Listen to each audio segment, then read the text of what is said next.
جس کا خواب سر سید نے برسوں پہلے دیکھا تھا۔ سر سید احمد خان جب تک زندہ رہے میو کالج کو بہتر سے بہترین بنانے کی کوشش میں مصروف رہے۔ مسلمانوں کے لیے ایسے ادارے کا خواب جو انہوں نے دیکھا تھا،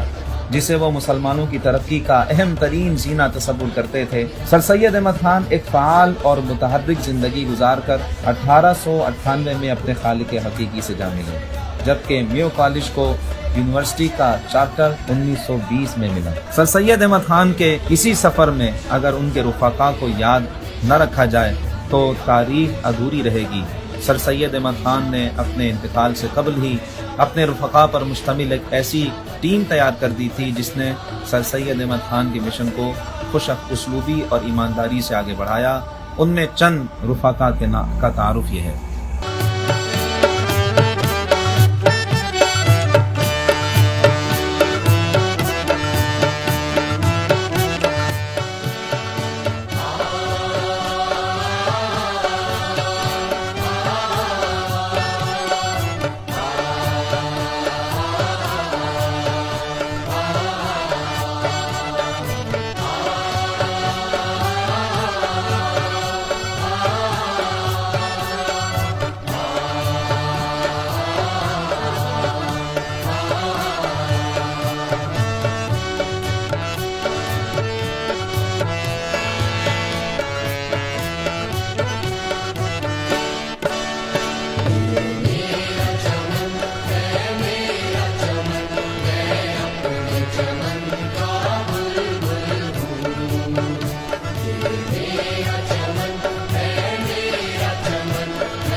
مسلمانان ہند نے قیام پاکستان کے لیے جو قربانیاں پیش کی ہیں